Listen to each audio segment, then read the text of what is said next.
আসসালামু আলাইকুম। পলাশী ব্লগসের আবারও একটা নতুন প্রতিবেদনে আপনাদের সকলকে স্বাগত।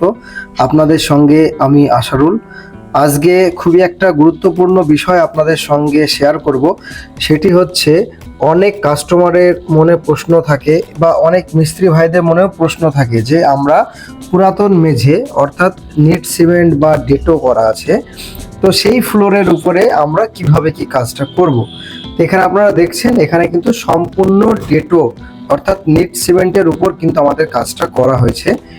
এক্ষেত্রে এই ফ্লোরটা যেহেতু পুরাতন ছিল না, সর্বপ্রথম একটা কথা আপনাদের সাজেস্ট করব যে ফ্লোর যদি অনেক দিনের পুরাতন থাকে বা ফ্লোরে ড্যাম চলে আসে, সেক্ষেত্রে কিন্তু সম্পূর্ণ ফ্লোরটা আপনাকে তুলে নতুন করে ঢালাই করে তারপরে কিন্তু আপনার ফ্লোরে টাইলস বসাতে হবে। আর যদি এরকম কন্ডিশন হয় যে আপনি দেখছেন ফ্লোর ঠিক আছে, কোনো সমস্যা নেই, ড্যাম নেই, সেক্ষেত্রে আপনি হ্যামার ড্রিল দিয়ে খুব সুন্দরভাবে ডিপ চিপিং করে নেবেন। চিপিং করার পরে সুন্দরভাবে ঝাড় দিয়ে পরিষ্কার করে তারপরে কিন্তু কাজটা করতে হবে। কিন্তু কাজটা এখানেই শেষ নয়, এখানে একটা বিষয় আছে, টাইলস অ্যাডিসিভ অর্থাৎ অনেকেও কেমিক্যালও বলে থাকেন। দেখবেন আপনারা 20 কিলো 30 কিলো এরকম একটা বস্তা কিন্তু পাওয়া যায়।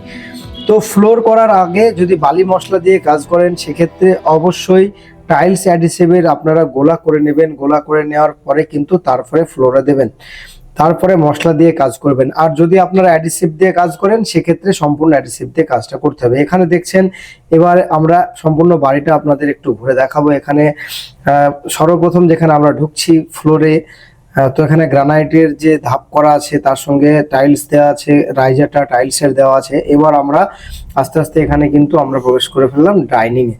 তো ডাইনিং এ এখানে কি করা আছে আপনারা দেখছেন, ওয়াল টাইলস দেওয়া রয়েছে দেয়ালের মোটামুটি 4 ফুট হাইটে, তার উপর কিন্তু বর্ডার দেওয়া আছে। আর এখানে এই যে বক্সগুলো দেখছেন, এই বক্সগুলোতে কিন্তু গোল্ডেন টাইলস দেওয়া রয়েছে। আর ওয়ালটা, সামনের ওয়ালটা বিশেষ করে একটু বেশি দেওয়া আছে, আর এই গলি বা এই যেগুলো আছে ওগুলোতে একটু কমে দেওয়া আছে। এখানে বেডরুম দেখছেন আপনারা, তো এখানে একটা বেডরুম। আর এই যে বেডরুমের সামনের ডিজাইনটা, এই ডিজাইনটা যদিও আপনাদের আগে দেখিয়েছি, তো এরকম কিন্তু ডিজাইন, সুন্দর সুন্দর ডিজাইন কিন্তু টাইলসেও করা যায়। আর এখানে এইদিকে দুটো বেডরুম, এখানেও কিন্তু একই ডিজাইন করা রয়েছে। তো তারপরে বেডরুম থেকে আমরা এবার আস্তে আস্তে আমরা যাব কিচেনের দিকে। তো কিচেনের দিকে যাওয়ার মুহূর্তে এখানে এই যে ঘরের মুখে দেখুন, 3টে ঘরে কিন্তু একই ডিজাইনটা করা রয়েছে। তো এখানে ডিজাইনগুলো আপনারা দেখলেন। তো এরপরে এখান থেকে ডাইনিং এ এদিকে আমাদের কিন্তু আজকে অ্যাসিড ওয়াশ হয়ে পুটিং এর কাজ চলছে, মানে টাইলসের যে জয়েন্ট গুলো ফিল আপের কাজ চলছে। এটা হচ্ছে কিচেন। তো এখানে কিচেনটাও দেখছেন আপনারা, কিচেনটাতে কিন্তু পরিষ্কার অলরেডি হয়ে গেছে এবং জয়েন্ট ফিলিং চলছে। আর আমার পিছনের দিকে যে ওয়ালটা, এই ওয়ালটা কিন্তু আগে লাগানো ছিল।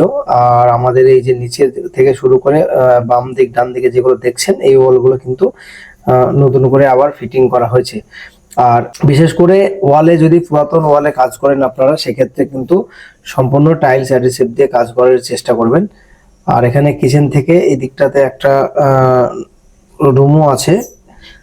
তারপরে এখান থেকে আমরা আস্তে আস্তে এবার আপনাদের সিঁড়ির কাজটা দেখাবো।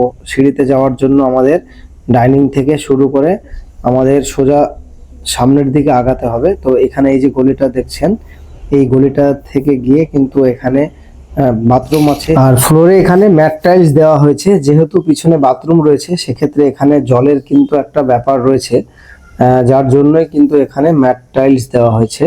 তো এবার সিঁড়িটা আপনাদের যেটা বলছি, সিঁড়িটা এই যে দেখুন, সিঁড়িটাতে আমরা আস্তে আস্তে এবার যাব। এখানে কিন্তু 2 রকমের গ্রানাইট দেওয়া রয়েছে, পি হোয়াইট আর ব্ল্যাকটা দিয়ে রাইজার করা হয়েছে, স্টেপে দেওয়া হয়েছে পি হোয়াইট।